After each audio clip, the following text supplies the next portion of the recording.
The final shot of this film is an emblem for Sam Fuller's cinematic style. It's been called Kinofist or Cinefist, a representative symbol of the director's punch-to-the-face storytelling style. It's also straight out of Fuller's early days as a reporter, working the crime beat at the legendary New York Evening Graphic. And remember at the top when I mentioned the opening scene Fuller wanted to stage with a league of writhing prostitutes? Well, he ended up creating a variation on it in his 1964 film, The Naked Kiss. It opens with a bald hooker, played by Constance Towers, beating her pimp to a pulp in a fit of rebellion. As I also mentioned in the intro, the only characters in Underworld, U.S.A. with any degree of humanity are the women, Sandy and Cuddles. I have previously talked at length about Fuller writing roles for older women, and Beatrice Kay, 53 when she made this film, is a standout on that roster.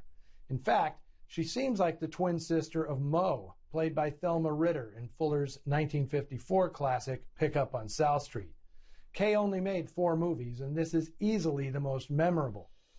Co-star Dolores Dorn is another in a series of distinctive but relatively unknown lead actresses cast by Fuller.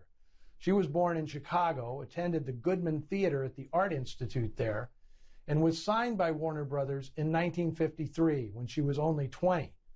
But Hollywood rubbed her the wrong way, and after making 3 pictures in 8 months, she abandoned the business.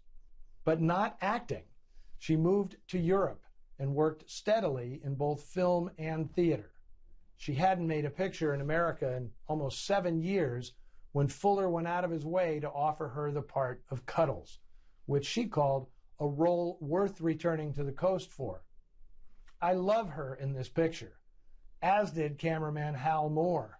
In a film full of exceptional close-ups, he lights Dorn's face like she's a beautiful, bruised angel. While Fuller was keen to cast unfamiliar actresses, he'd also cast to type.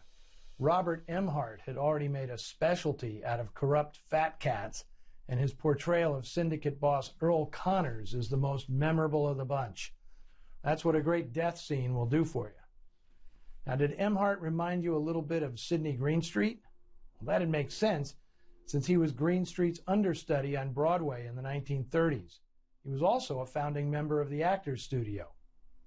As for ice-cold hitman Gus, before you jump on the Noir Alley Facebook page or Twitter feed to ask if that was Kevin Bacon Sr., nope, it was Richard Rust, a Columbia contract player in the midst of his cinematic heyday.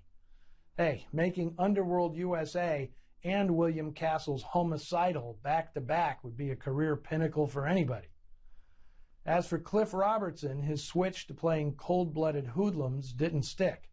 In 1962, President Kennedy personally picked Robertson to play him as a young naval lieutenant in PT 109, released in 1963 and based on JFK's World War II exploits in the South Pacific. 5 years later, Robertson gave a performance that won him a Best Actor Oscar for the title role in Charlie. Robertson had bought the rights to the source novel, Flowers for Algernon, and tailored the project for himself. He was tired of what he called mediocre roles in mediocre movies. In 1977, Robertson was the leading man in a real-life crime story. He discovered Columbia Pictures chief David Begelman had forged his name on a check for $10,000. Robertson told the cops and the press and was surprised when industry executives rallied around the well-liked and powerful studio chief. Many people claimed the actor was making it up as some sort of vendetta. But after the FBI uncovered even more embezzlement, Begelman was eventually fired. Robertson claimed for years after that he was blackballed within the business for having gone public with the scandal. Well, that'll do it for this show. Join me next week when Noir Alley presents a 1948 feature from another of the movie's great iconoclasts, Orson Welles. He directs his then-wife Rita Hayworth in one of the most creative and confounding noirs of all time, A Lady from Shanghai. See you next week.